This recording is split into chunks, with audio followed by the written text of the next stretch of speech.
Gestionando sistemas de ciudades secundarias es una propuesta académica del experto en urbanismo y desarrollo internacional Brian Roberts, que sirve como herramienta para el análisis de las ciudades secundarias, sus categorizaciones y dinámicas, al igual que los distintos retos que representan en materia de ordenamiento territorial y desarrollo de los países. La premisa central del autor radica en que las ciudades secundarias juegan un papel fundamental en las tendencias de crecimiento que se vienen presentando alrededor del mundo. Roberts plantea que para entender y gerenciar el desarrollo nacional e internacional es fundamental comprender que no todas las ciudades tienen las mismas características ni aportan lo mismo a nivel interno y externo. Adicional a ello, sus dinámicas tienen particularidades que, si no se visualizan o se administran correctamente desde el ordenamiento territorial, pueden beneficiar o perjudicar la calidad de vida de sus habitantes, sus actividades económicas y la sostenibilidad de los recursos naturales. En ese sentido, una de las primeras afirmaciones del autor es que no existe una decisión unívoca del concepto de ciudad secundaria y hay diversos elementos que pueden ser incorporados en su definición,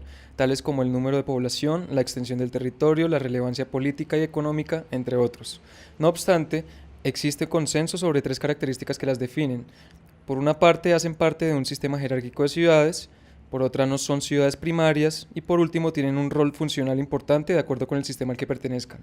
Ahora bien, la definición de ciudades secundarias se ha venido ampliando puesto que se ha visto influenciada por una gran cantidad de factores, como por ejemplo las tecnologías de la información y que la función y el alcance se han vuelto más importantes que el tamaño de la población y la jerarquía de ciudades. Por consiguiente, la estructuración de una nueva definición de ciudades secundarias debe tener en cuenta el sistema jerárquico tradicional, el funcional, el sistema de ciudades globales y la tipología de las ciudades secundarias. El primero hace referencia a las jerarquías en las que se utilizan los asentamientos urbanos como instrumento para la organización del gobierno, la defensa y el comercio.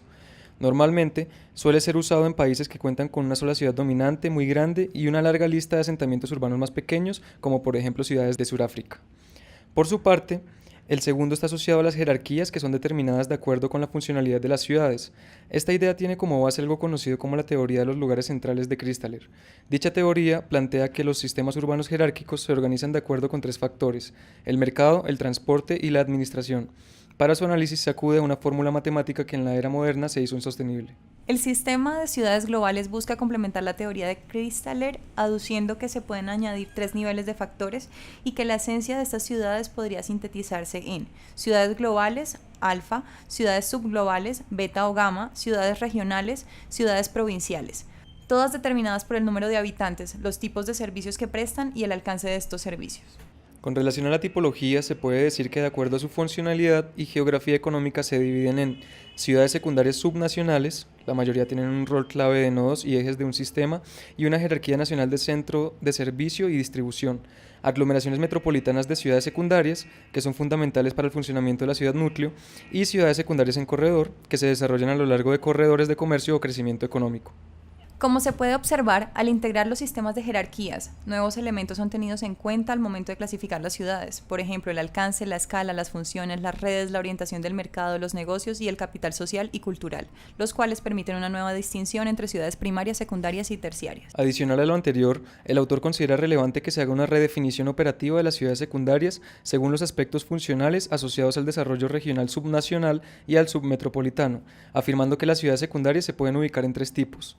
centros urbanos subnacionales administrativos, manufactureros, agrícolas o de desarrollo de recursos, aglomeraciones metropolitanas de ciudades secundarias que se desarrollan en la periferia de las regiones metropolitanas o urbanas, y ciudades secundarias en corredor que se desarrollan como polos de crecimiento a lo largo de los grandes corredores de transporte. Pese al rol relevante que desempeñan las ciudades secundarias en sus naciones, podría decirse que a la fecha no han sido sujeto de un análisis profundo, por lo cual un segundo tema central planteado por el autor son las tendencias y patrones de urbanización en las ciudades secundarias. Factores como el clima, la abundancia de recursos naturales y la economía política pueden tener un efecto significativo en la configuración de la geografía económica de las ciudades. Sin embargo, el nivel de primacía y dispersión de las ciudades tendrá un impacto significativo en la forma en que los gobiernos elaboran sus políticas y programas para el desarrollo económico urbano y regional. Por último, la lectura nos ilustra sobre el comercio, el crecimiento económico y el desarrollo de las ciudades. Aspectos como la globalización, los acuerdos de libre comercio y la liberalización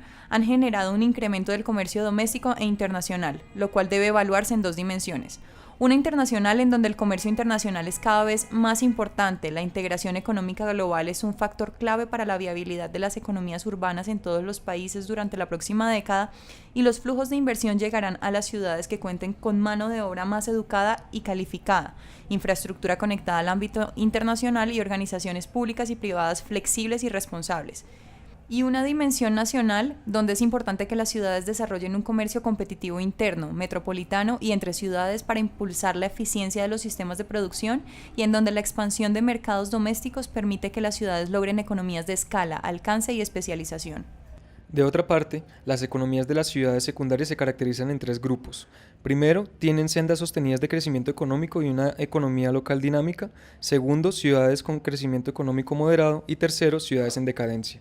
Con relación a su competitividad, por lo general las ciudades secundarias son notoriamente menos competitivas que las primarias y las grandes ciudades metropolitanas. En África, Asia y Sudamérica, la competitividad de las ciudades secundarias generalmente es incluso inferior en un 50% al de la ciudad primaria. Así pues, el autor reconoce que los factores asociados a la baja competitividad están relacionados con una gobernabilidad económica débil, sistemas de infraestructura insuficientes, escaso capital humano y poco acceso al capital económico. Ahora bien, los factores para la prosperidad están asociados a la calidad de vida, productividad, desarrollo de infraestructura, igualdad y sostenibilidad ambiental.